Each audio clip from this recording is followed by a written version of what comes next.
दोस्तों, मैं ट्विटर पर एक सीरीज चला रहा हूँ, देना बैंक की दानवगिरी। ये सीरीज़ बेसिकली मैं इसलिए चला रहा हूँ कि अक्सर हम लोग बात करते हैं कि गवर्नमेंट काफ़ी सारी योजनाएं लाती हैं, लेकिन वो फ्लॉप कर जाता है, चलता नहीं है।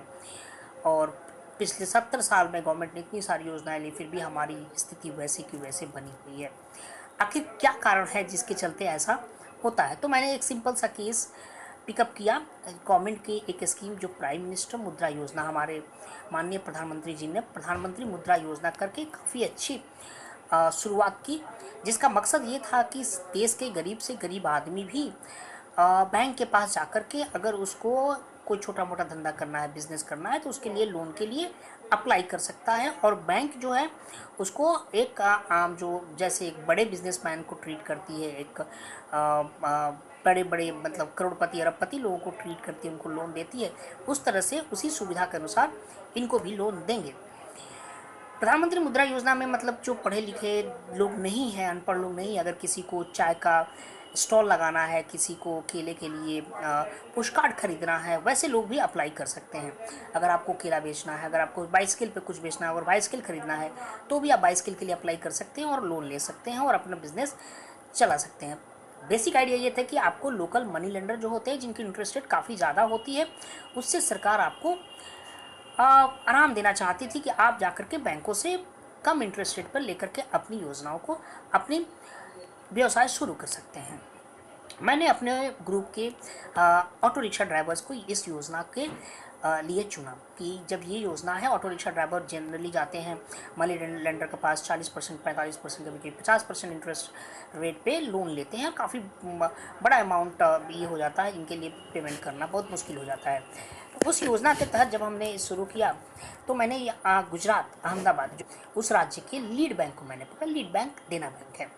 अब आप ये देखेंगे कि जब एक अनपढ़ पढ़ा लिखा आदमी नहीं है, अनपढ़ आदमी है, और वो भी ऑटो रिक्शा लोन के लिए, जो कि चीप चीज़ माना जाता है, एलिट क्लास जैसे बैंकर्स, इनके पास जब एक ऑटो रिक्शा ड्राइवर जाता है तो कैसे बिहेव करते हैं ये लोग। मोस्ट ऑफ द टाइम फिर गाली देकर के भगा देते हैं। हमने काफ़ी सारे ऐसे रिकॉर्डिंग भी लिया कि जब इनसे बात करते हैं ऑटो रिक्शा ड्राइवर बन करके, तो कैसी गंदी गालियाँ देते हैं। बहुत बार जब रिक्शा ड्राइवर जब इनके पास पहुंचते हैं तो उनको धमकियाँ देते हैं, औकात नहीं है तो लोन लेने आ जाता है, रिक्शा ड्राइवर है ना, गंदी कपड़े, बदबू देता है, ऐसे ऐसे करके तेरे पे एफआईआर कर देंगे, गंदी गंदी बातें करके उनको भगा दिया जाता है। ये तो मान लीजिए कि ब्रांच लेवल की बात है, जहाँ पर कि ब्रांच ऑफिसर्स होते हैं, ब्रांच मैनेजर होते हैं। करीबन 30-40 ब्रांचेज में हमने ये एक्सपीरियंस किया गुजरात के अहमदाबाद सिटी में देना बैंक के साथ। जब इस मामला को ऊपर उठाया जाता है, मतलब कि आप रीजनल ऑफिसर को उठाएं, जनरल मैनेजर को उठाएं, जैसे कि यहाँ के जनरल मैनेजर कोई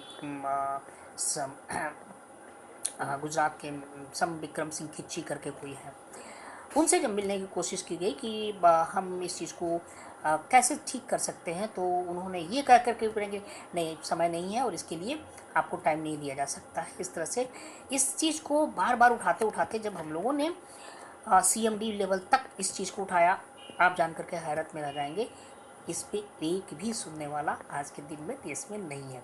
मैं आपको ट्वीट दिखाना चाहूँगा, सीरीज ऑफ ट्वीट, और मैं ये भी चाहूँगा कि आप लोग इस ट्वीट को देखें, समझें, परखें। ये देखिए, ये 100 नंबर का ट्वीट है जो आज हमने कंप्लीट किया 14 जून को हमने इसको। ये इसमें लिखा हुआ है cold blooded bankers and PMMY.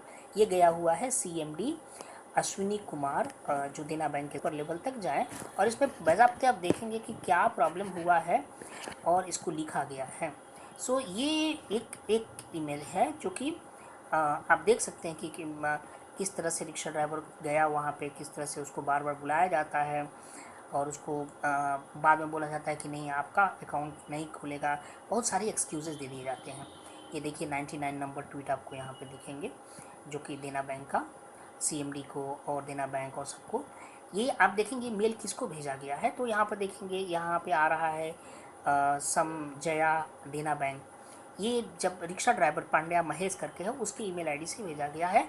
ये एसएमई हेड है अपने देना बैंक के, इंडिया की हेड है एसएमई, और इनकी जिम्मेवारी बनती है कि कोई भी एसएमई से रिलेटेड लोन जो हो वो लोगों को मिलना चाहिए। ये मिस्टर वीएस खिच्ची जो यहाँ के देना बैंक के जनरल मैनेजर है, एमएस शाह यहाँ के रीजनल मैनेजर होंगे, सीएमडी देना बैंक, जेडो अहमदाबाद देना बैंक, और नरोडा जो ब्रांच से संबंधित है। तो इस तरह से ये मेल जो है टॉप लेवल से लेकर के ब्रांच लेवल तक सबको भेजा जाता है। और एक बार नहीं, यहाँ पे देखेंगे मेल 98 नंबर का ये ट्वीट है। तो ये तो ट्वीट है जो कि स्क्रीनशॉट लेकर के हम इनको भेजते हैं, लेकिन ये ईमेल जाता है इन सबको कि देखिए आपकी बैंक की स्थिति क्या है और हमने कितने दिनों से आपके बैंक में अप्लाई किया हुआ है। छोटा सा लोन है। अब मैं ये बताना चाहूँगा कि ये जो लोन है देना बैंक में अप्लाई किया गया, पैरेलली किसी और भी PSU बैंक में अप्लाई किया गया। जब ये 2-3 बैंकों में अप्लाई किया जाता है तो देना बैंक आज तक, जैसे मैंने आपको 100 दिखाया, आज तक एक भी एप्लीकेशन का रिस्पांस इस बैंक ने नहीं दिया है। और यही एप्लीकेंट, अगर एप्लीकेशन में कोई दिक्कत होता है, एप्लीकेंट में दिक्कत होता है, तो सारी बैंक जो है प्राइमरी PSU जो है वो एक ही रेगुलेटरी बॉडी द्वारा गाइड की जाती है और एक ही नॉर्म्स पे चलते हैं। टर्म्स एंड लॉ जो होता है ये फॉलो करते हैं, दैट इज़ RBI। सो दूसरे बैंक जो है इन्हीं एप्लीकेंट को, जितने एप्लीकेंट आप देख रहे हैं जिन्होंने लिखा है यहाँ पे, ये इन सब का ये कोई घुग्गल रोहित देवेश भाई हैं, इन सब का एप्लीकेशन किसी दूसरे बैंक ने कर दिया, लेकिन देना बैंक ने नहीं किया। या जबकि देना बैंक गुजरात की लीड बैंक है, उनकी रिस्पॉन्सिबिलिटी बनती है कि बाकी बैंकों से ज़्यादा, बिकॉज उनको गवर्नमेंट से ज़्यादा काम मिलता है।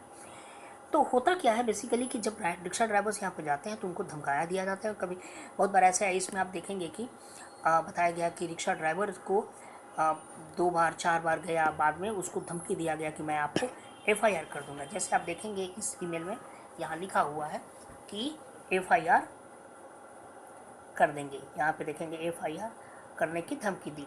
तो ये ब्रांच मैनेजर जो है रिक्शा वालों पर FIR करने की धमकी देते हैं कि तुम लोग यहाँ पे चल के आ जाते हो और तुम्हें कोई औकात नहीं है, ऐसे कैसे तुम लोग रिक्शा वाले आ जाते हो बैंक में लोन लेने के लिए। अब कहने का है अर्थ कि अब हमारे पास 2 ऑप्शन है, या तो हम देना बैंक को छोड़ दें और इनको मन की मर्जी करने दें, या फिर हम ऐसा करें कि नहीं, अगर ये एक रिक्शा ड्राइवर की राइट है कि वो जाकर के किसी बैंकिंग सिस्टम से, चाहे फॉर्मल फिनेंशियल इंस्टीट्यूशन है, चाहे जो भी बैंक है, जब कोई एक बैंक कर रही है तो देना बैंक क्यों ना करे। मैंने ये ट्वीट की सीरीज चलाया कि नहीं, जब तक देना बैंक दानव बैंक से मानव बैंक न बने, हमें ये ट्वीट की सीरीज़, हमें ये ईमेल की सीरीज चलाते रहना है। हमें ऑटो रिक्शा ड्राइवर्स को, गरीबों को इस बैंक के पास भेजते रहना है कि अपना अधिकार लो। ये सारे बैंक, ये सारे लोन लेने वाले ऐसे लोग हैं जिनके पास यहाँ पे छोटा मोटा अपना घर भी है, जिसके अनुसार इनको लोन मिल सकता है। इनका लाइट बिल है, इनके पास वोटर ID कार्ड है, इनके पास पैन कार्ड है, इनके पास लाइसेंस है ऑटो रिक्शा चलाने का, इनके पास बैज है, जो भी डॉक्यूमेंटेशन रिक्वायरमेंट चाहिए वो सारी चीज़ें इनके पास। और उसी आधार पर दूसरे बैंक, दूसरे PSU बैंक इनको लोन देते हैं, लेकिन देना बैंक नहीं देती है। तो मैं ये चाहूँगा कि इस मुहिम को मैं आगे बढ़ाऊँ, और आप लोग अगर चाहते हैं कि नहीं, इस तरह की व्यवस्था को, इस तरह के सिस्टम को चेंज करना चाहिए और इस तरह के लोगों को सबक सिखाना चाहिए, ताकि समाज में आने वाली हमारी योजनाएं फिर से विफल ना हो, तो कृपया करके आप हमारे ट्वीट को फिर से रीट्वीट करें, ताकि ज़्यादा से ज़्यादा लोगों तक पहुँचे ये चीज़, और हम इस दानव बैंक को मानव बैंक बनने के लिए मजबूर करें। धन्यवाद।